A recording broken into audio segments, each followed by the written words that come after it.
ফাতেমা রাদিয়াল্লাহু তাআলা আনহা এবং মুহাম্মদ সাল্লাল্লাহু আলাইহি ওয়াসাল্লামের মধ্যকার একটি বিস্ময়কর ঘটনা সম্পর্কে বলতে চলেছি। না টেনে সম্পূর্ণ ভিডিওটি দেখুন। তখন ছিল পবিত্র রমজান মাস। সমগ্র মদিনাতে তখন চলছে মুসলমানদের রোজা রাখার বিশাল তোড়জোড়। আল্লাহর মনোনীত বিধান অনুসারে আজ হযরত আলী রাদিয়াল্লাহু, হযরত ফাতিমা রাদিয়াল্লাহু এবং হাসান ও হোসেন রাদিয়াল্লাহু রোজা রেখেছেন। সারাদিন নানান ব্যস্ততায় ওনাদের দিন অতিবাহিত হয়ে গেল। যখন বিকেল গড়িয়ে সূর্যাস্ত হওয়ার উপক্রম হলো, তখন হযরত ফাতেমা রাদিয়াল্লাহু তাআলা আনহা ঘরে প্রবেশ করলেন এবং যত আটা মজুদ ছিল তা দিয়ে তিনি 4টি রুটি তৈরি করলেন।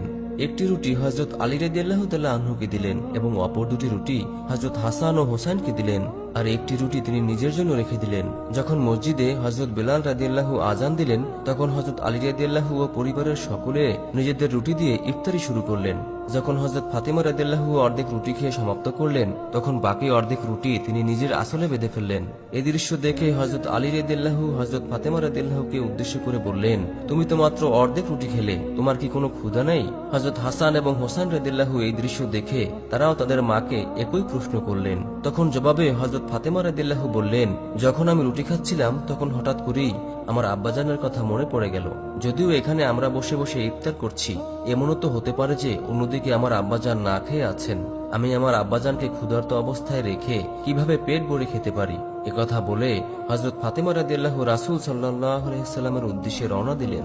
যখন তিনি রাসূল সাল্লাল্লাহু আলাইহি ওয়াসাল্লামের বাড়ি পৌঁছলেন, তখন তিনি দেখলেন তিনি মাগরিবের নামাজ পড়তে মসজিদে চলে গিয়েছেন।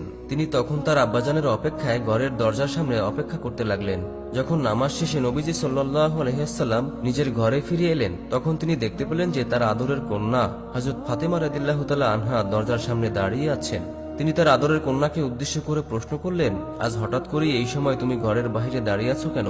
এরপর রাসূল সাল্লাল্লাহু আলাইহি ওয়াসাল্লাম ওনার কন্যাকে নিয়ে ঘরে প্রবেশ করলেন। তখন হযরত ফাতিমা রাদিয়াল্লাহু রাসূল সাল্লাল্লাহু আলাইহি ওয়াসাল্লামকে উদ্দেশ্য করে বললেন, আজ যখন আমি ইফতার করছিলাম তখন আপনার কথা প্রচন্ড মনে পড়েছিল, তাই আমি আমার খাবারের অর্ধেক আপনার জন্য নিয়ে এসেছি।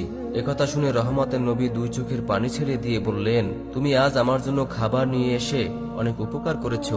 আজ যদি তুমি আমার জন্য খাবার না নিয়ে আসতে, তাহলে হয়তো আজকে আমাকে চতুর্থ দিনের মতো ক্ষুধার্ত অবস্থায় থাকতে হতো। নবীর মুখে এমন কথা শুনে হযরত ফাতেমা রাদিয়াল্লাহু তাআলা আনহু এর দু চোখ বেয়ে পানি ঝরতে লাগলো, আর তিনি তার আসল থেকে রুটি বের করে তা ছিঁড়ে ছিঁড়ে রাসূল সাল্লাল্লাহু আলাইহি ওয়াসাল্লামকে খাওয়াতে লাগলেন এবং কান্না ভরা কণ্ঠে তিনি রাসূল সাল্লাল্লাহু আলাইহি ওয়াসাল্লামকে বললেন, আজ হয়তো আপনি আমার বদৌলতে কিছু খাবার পেয়েছেন, কিন্তু কাল কি হবে? কাল কি আপনি খাবার জন্য কিছু পাবেন? আর আমাদেরই বা কি হবে? কাল কোনো খাবার পাবো কিনা তাও জানি না। একথা শুনে রাসূল সাল্লাল্লাহু আলাইহি ওয়াসাল্লাম হযরত ফাতেমা রাদিয়াল্লাহু তাআলা আনহুকে বললেন, মা, বেশি বেশি ধৈর্য ধারণ করো, কারণ এই ধৈর্য ধারণের জন্য মহান আল্লাহ তাআলা আমার গুনাহগার উম্মতদের ক্ষমা করে দিবেন। সুবহানাল্লাহ। আল্লাহ তাআলা আমাদের সকলকে বুঝার মতো তৌফিক দান করুন, আমিন। এবং এই পবিত্র মাহে রমজানের সব রোজা রাখার তৌফিক দান করুন।